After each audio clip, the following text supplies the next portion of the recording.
This could have been an airport. Or... Yeah, well, it could have been a golf course too. We're actually raising money for Mercy Ministries, but she has no mercy. Enjoy the piano on the street. I like it. Yeah.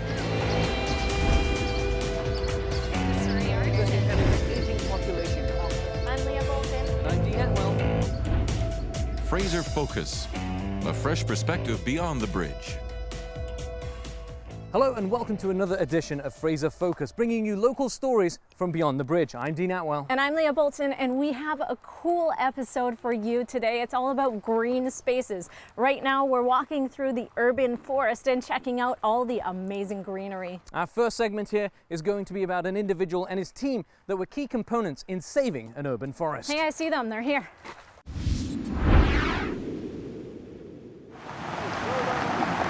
In 1986, the Surrey municipality finally called a public meeting to get some ideas of what might be done with this area. And there was a group of people, none of whom knew each other at the time, all went to the public meeting and they found, oh, I've got the same idea, this is worth preserving. Wow. So this was too much for any politician to ignore. So at the end of that year, this was dedicated as an urban forest park in perpetuity.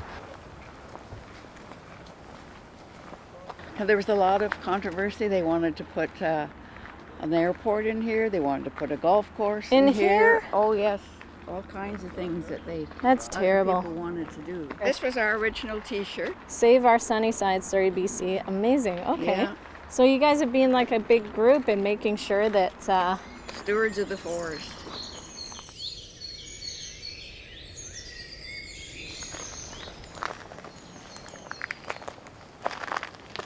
Now, Here's some of our this, signage. This post here, identified with a sign, which is a trial sign, and it's also got a number on it, and that is the number that's on our brochure for self-guided tour. So that number matches a little so I don't need you for a segment. tour. You don't need me.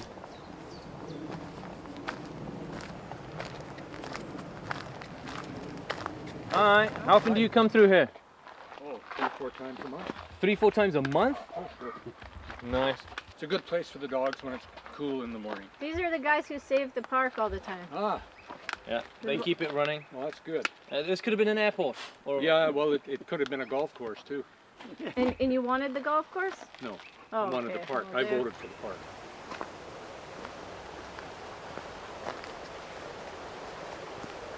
This is Anderson Creek. It is the headwaters of Anderson Creek, and it's flowing right now because we have an augmented flow going down through Elgin Creek, which is also the headwaters of Elgin Creek, which is a Class A fish-bearing stream, and the overflow comes through here. So we're always interfacing with visitors in the forest to give them advice, because they don't necessarily recognize the potential when they walk into an area. Well, you've got a huge immigrant population here as well that live in Surrey that might not know. Morning. It's really friendly around here. Very friendly. If you look behind you, this is identified as an obstacle-free trail. It's called Okay. the Wally Ross Trail, Okay. and it is for wheelchair or strollers or anything that requires a bit of a push. So we try to maintain the surface very level Oh, I and see. make sure it's always clear That of any makes obstacles. sense. Dump here is probably over 100 years old. It's one of the original inhabitants of the forest that was logged around the turn of the century, around 1900. Here's some of the with a few berries in there.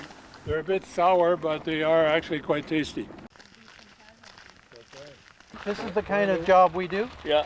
Is we try to monitor the forest so that people are not making their own trails through the Gotcha. forest. This is also how the forest regenerates itself too. We don't take out broken branches and that because You just pile them on the side? yeah, and as they break down, that's part of the forest. Here we go. What's I that? found one. Oh, what's that? That's Dog a poop. doggy do. Why is it there?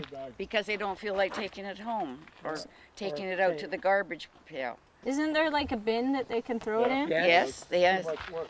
But Too they much either work. do that or they hang them in the tree. Sometimes we have doggy do trees in here.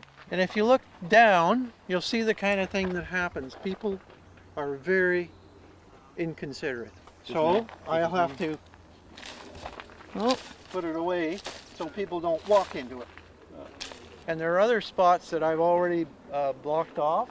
And what we do is we take various branches and tree limbs and we'll make like a barrier here to That's try good. and So how many of you in the stop society? Okay, right now in the society we have about 35 members and we have 7 directors. And And these all volunteer run? these are Volunteer. all volunteers. We have a couple of new young volunteers who have offered to act as observers. So when they are around, they're looking for different things that are happening. And also from an educational point of view. They can provide education to anybody coming in. As you mentioned earlier, there are a lot of new residents here, and they're interested, many of them are interested to learn a little bit about the forest.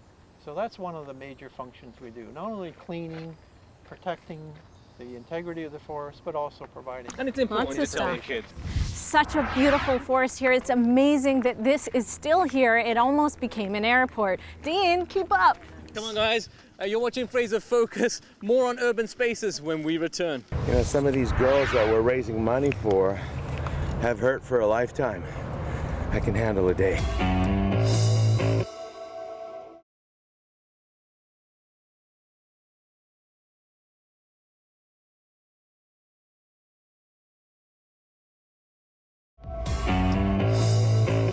Welcome back to Fraser Focus, bringing you stories from beyond the bridge, local faces and local places. Now, we're on a golf cart here, but it's not just about golf. In this next segment, we meet up with a pastor who's fundraising not just for one charity, but 2. Fundraising for Mercy Ministries and for Watoto Ministries. Most people don't even walk this course because it's so crazy hilly, but we're running, and this is 173rd hole now, and we've been going since 8:20 last night. Played all through the night, and we're going to play till 8:20 tonight. Raising money for a good cause, and there's no question I'm hurting, but the way I look at it is, some of these girls that we're raising money for have hurt for a lifetime. I can handle a day. Yeah! All right. Look at that! You are the man! Well done. You are the man!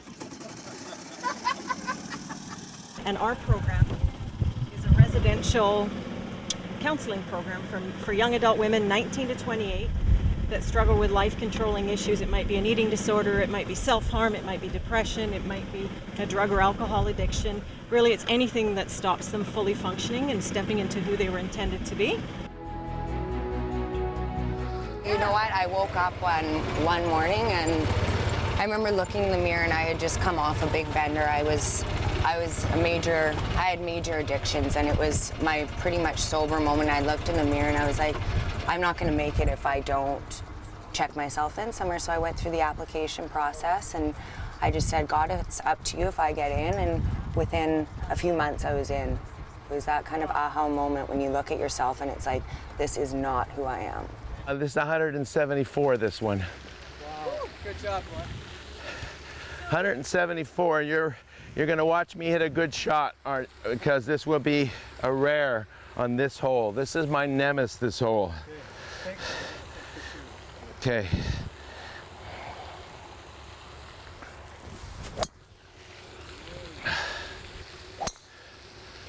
Good shot, Jody. She always outdrives me. Yeah, you guys got to pray for me, We're actually raising money for Mercy Ministries, but she has no mercy. John Burns, he's been a friend and partner of Watoto for years. And it's been one of those things where you have friends that come alongside you and then see the work that you're doing and then come alongside and help out. So he's been really such a big blessing to us, especially the work that we're doing in Uganda. In the early 90s, when AIDS hit Uganda, the impact was really bad. We had over 1 million kids that were left orphans because their parents had died because of the AIDS epidemic. And so we started rescuing one kid at a time, and we wanted to move away from the idea of having an orphanage. And so we started putting them in little homes where we have 8 kids in a home, give them a mother who becomes their mother for life. So when do you find out how much money you've fundraised? It's keep coming in all the time. It's because you have we're live streaming it, and people are, you know, hopefully social media and that. Tweeting things and yeah, and getting it the keeps word coming out. in. So right now, I think it's just under $200,000.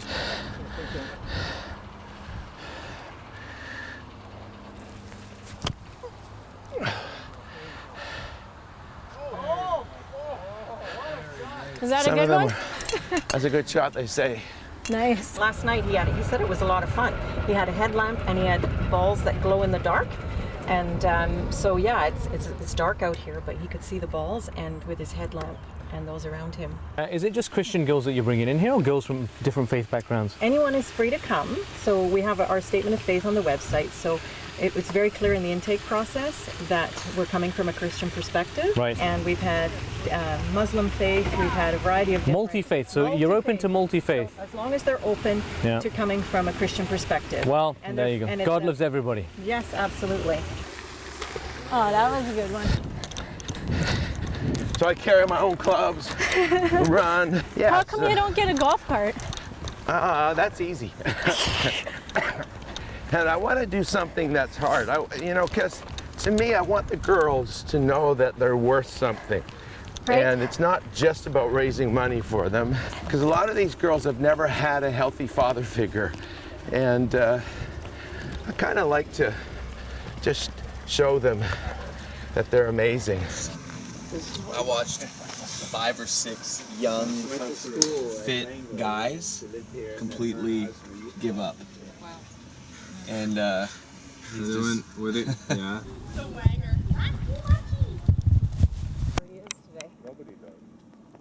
Oh, get in. Well, you had it. You had the line. You gotta love that man. 2-putt. The man. Thanks, John. Let me go take a shower. Yeah. Take a shower. Come on. Good break. I got 18 left now. To do 200. 18 left. Yeah, to do 200. So I'm gonna go take a shower and get cleaned up. Hopefully get a second wind and come out here and maybe be able to hit some half decent shots. So there you have it. I've been chasing Pastor John around everywhere. It's not just about the love of sports. It's also about helping people. Stay tuned to Fraser Focus as we continue on. We'll be right back. Anyone can come and sit down and play. There are 2 pianos here, so you can have a duel with another piano player.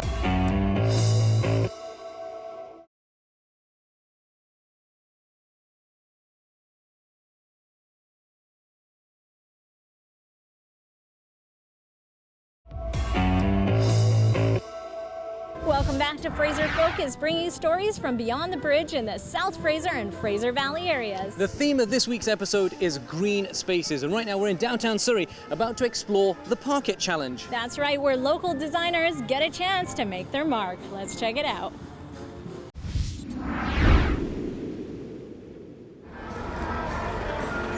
We just wanted to do something that was a moment of intensity. My favorite part.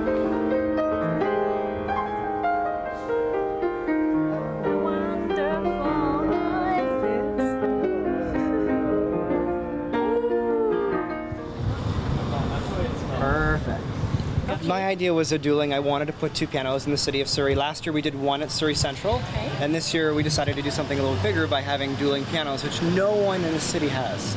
This is the only location throughout Metro Vancouver that there's actually 2 pianos to play.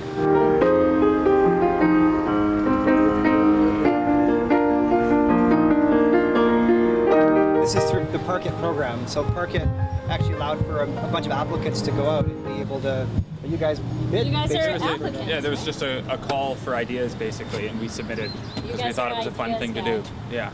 Hey, Dean. You excited for some tunes? I like the setup that they've got here. It's probably to protect the sound and it's going to get loud. It's a really great acoustic effect. The way that the two walls are sloped, it gives one set of sound going that way and then one set of sound going to the other side of the park so that you can be sitting in two different spots. I'm hearing dual pianos right now. Yeah, I'm hearing dual pianos.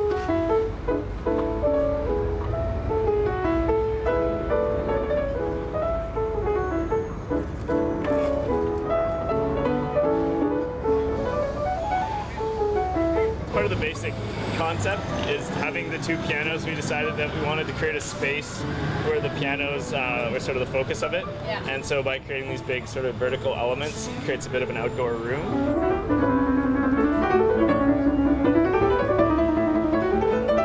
Right now I look up and SkyTrain's like right there. Yeah, so that was the hardest part of the design challenge, is kind of carving out an interesting, useful urban space in like a really busy transit-based area. The goal is to animate space and to get creative with space and allow the community to come together in different ways that they wouldn't otherwise typically do. Nice. So are you going to jump in there now?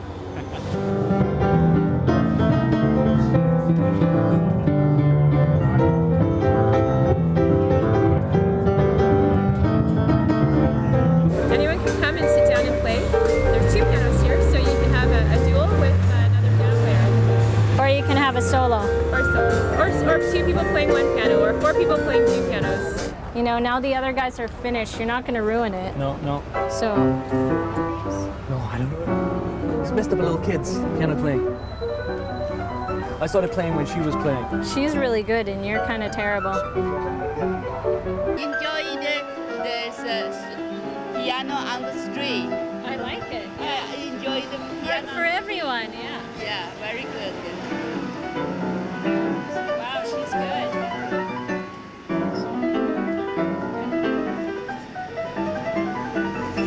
What happens at night?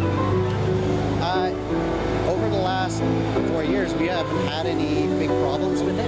It's interesting that when you do something like this, we expected it to be vandalized in the end, but there's a lot of respect for it. What we see here, it's called Pantone, and you can see with the curved space on each in front of each of the pianos that it amplifies the back of the piano and makes the acoustic pianos louder in the space that it's in. But it also creates a very nice atmosphere with the tables and the tree and so on, just to give a real sort of club lounge feel. This is a noisy area. That's why they call it Central City. Like, look, there's buses here, and then we've got the SkyTrain here, and then we've got all the people walking past here. I love this, Dean. They're going to be here all summer. It's amazing music. I'm going to walk by again at some point. It's a fantastic use of space. You're watching Fraser Focus, and the theme is green spaces. We'll be right back. So we're replacing the invasive plants with natural, native trees and shrubs.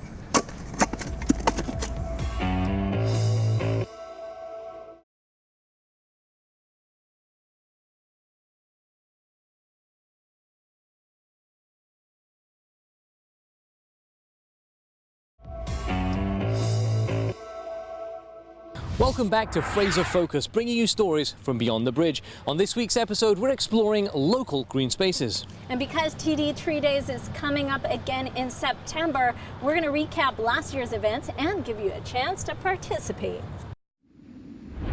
Look how much roots are in here. Nice work. You're doing a good job. Thanks. Ready? Yeah. Okay. Pick them up and in. Make sure you're straight. Oh, mister, you put the dirt in. Now hold him. Hold him. I'll put the dirt. Okay. Throughout September and October, over 4,200 trees will be planted at 18 different site locations in BC. You got it? Across Canada, we are planting 50,000 trees. And you know what? There's no way that we can do it without your help. So all across Canada, volunteers are coming out. Thank you guys so much. Follow me over here. We're gonna go with the rest of the girl guys, okay guys? TD Tree Days started really as a chance to get employees involved, and this has really turned into a pretty neat community event. We're now in actually 4 countries doing this. In Canada, the UK, Luxembourg, and the US. And we're trying to get another one in the ground here. Your son's helping too. How'd you get roped into this? Well, my dad sort of brought me here.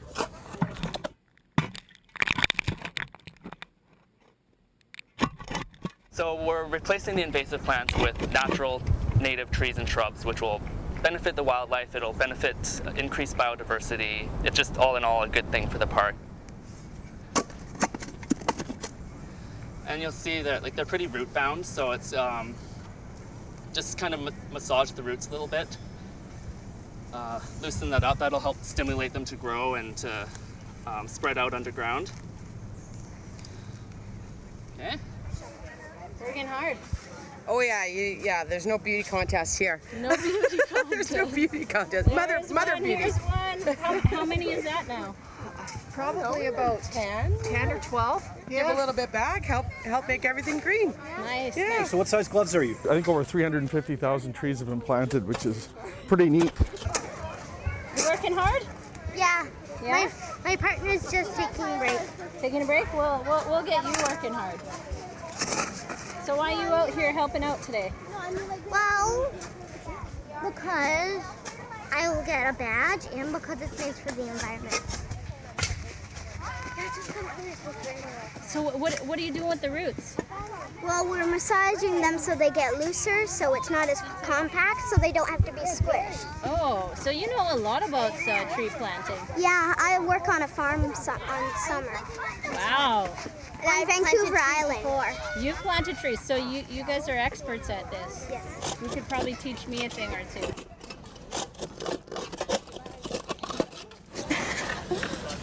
Okay, who wants to take over? All right.